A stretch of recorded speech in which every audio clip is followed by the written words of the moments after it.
Rosa Stanley.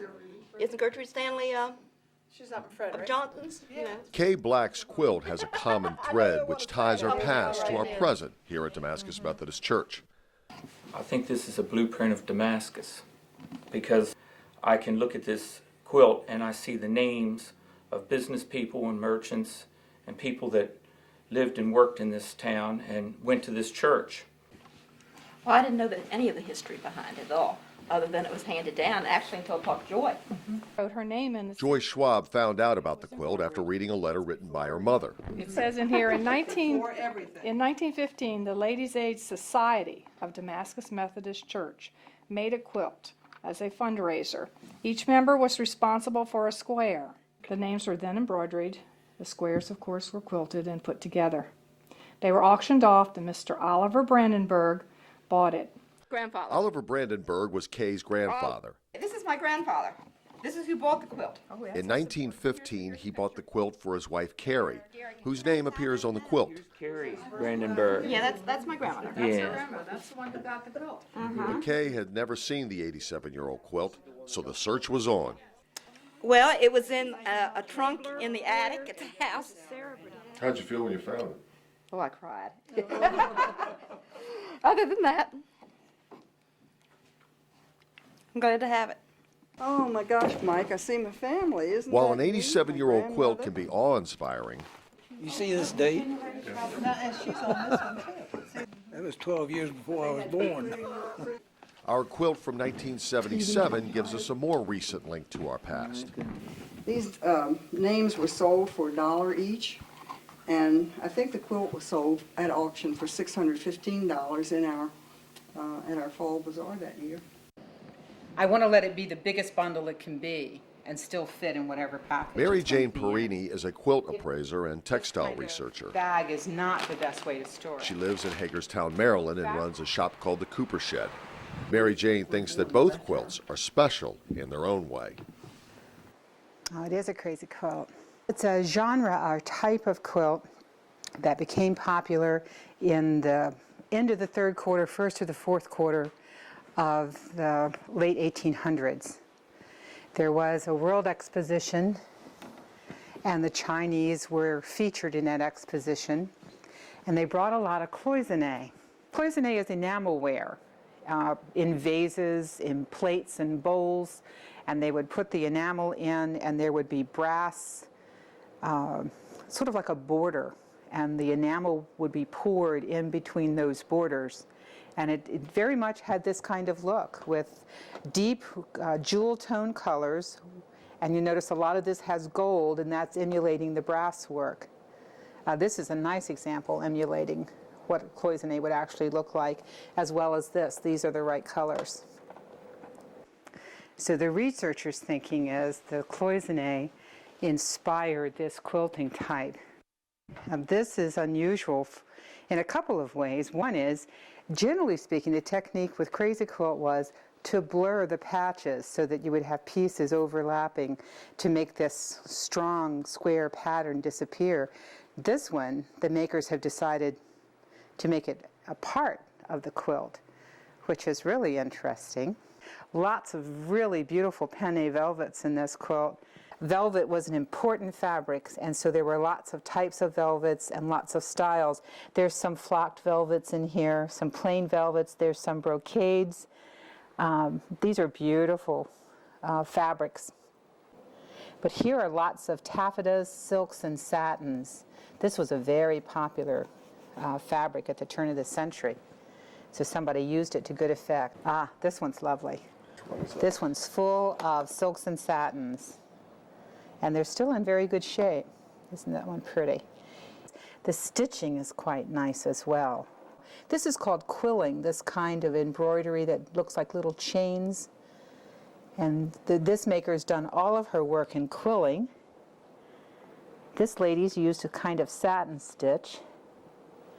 There's all different styles, which this is a stem stitch. Nicely done. This lady had very nice needlework skills. Nice stitch work in this one. If you'll notice the embroideries on each seam, traditionally with Crazy Quilt, the idea is that there is no naked seam. Every seam has some kind of embellishment on it. And this lady did a lovely job of her embellishment and was quite a nice needleworker. Look how nicely she's done her names on her quilt.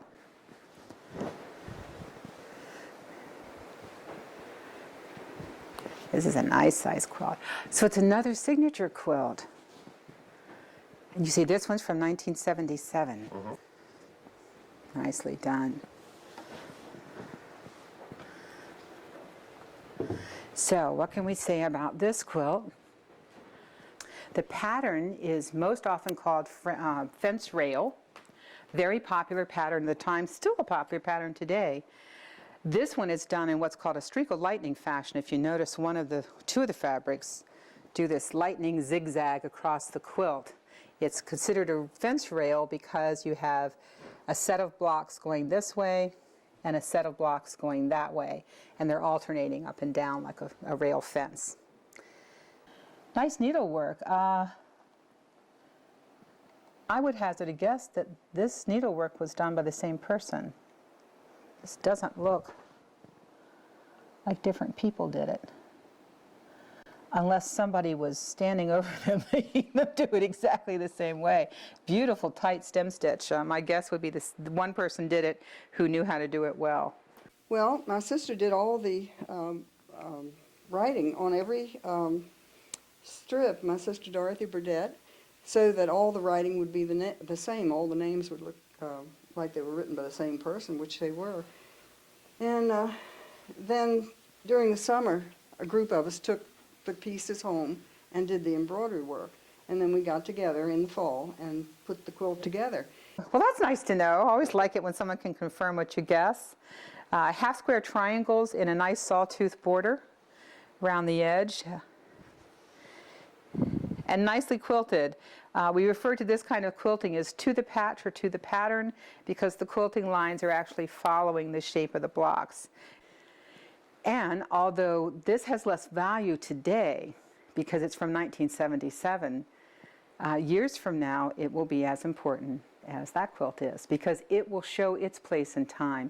The colors that were used, the type of stitching that was done, the pattern that was chosen, the size of the quilt will all tell somebody in the future about the 1970s and what quilters were doing then. Nice workmanship. You have some nice knitting ladies in your group who knew how to sew and knew how to embroider. And somebody had a good color sense. The type of stitching, the material, make up the fabric of our quilts. But it's the names on that quilt that make up the fabric of our church community. Look at this one.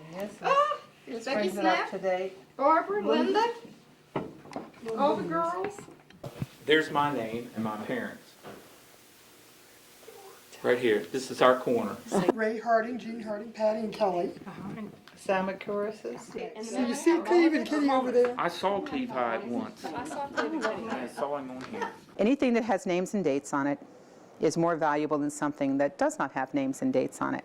So for a quilt collector or researcher, this is important because there are people's names, dates, and we can trace where it is. My great-aunt, my aunts, great-aunts, grandfather, great-grandfather, great-grandmother, all those names I've heard so many times that it really means a lot to see it.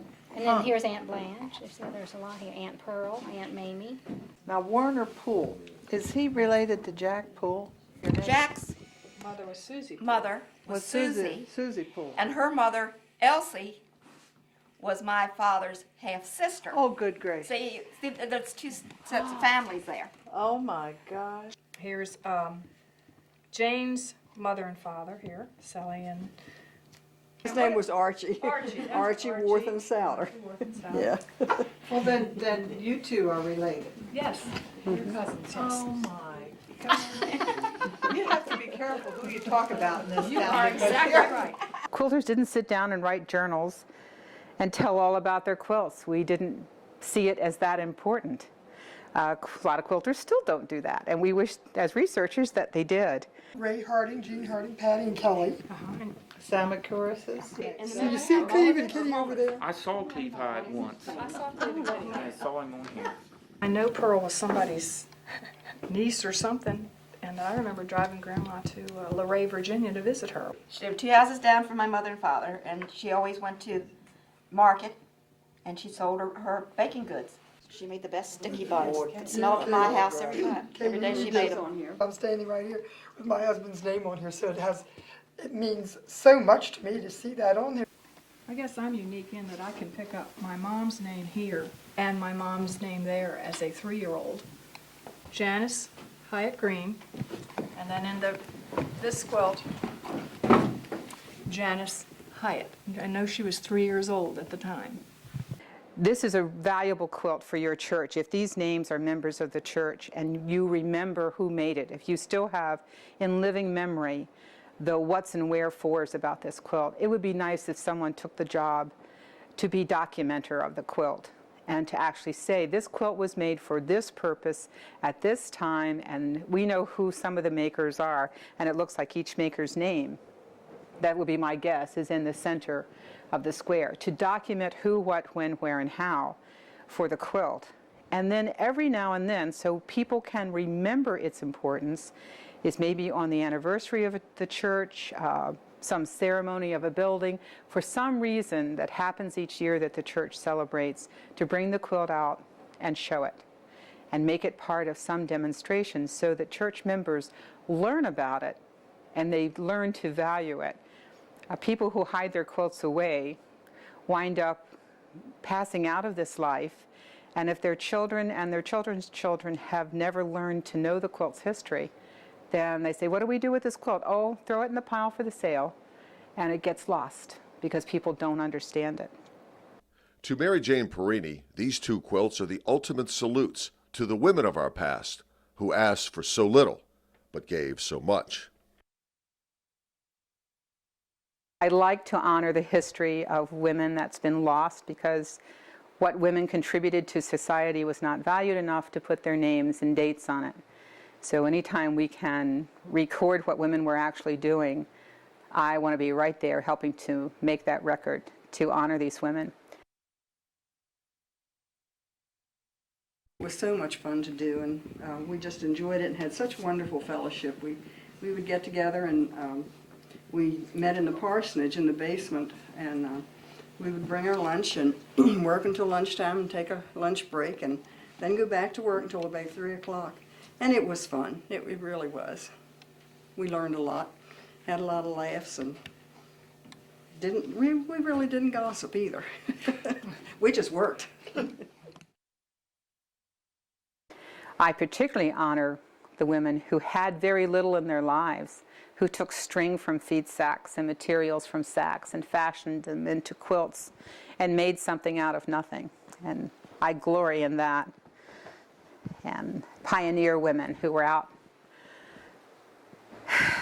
cooking and cleaning and canning and chopping down trees and growing their garden and slaughtering the hogs, and then would take a few moments to put grace and love in their life through their fabrics.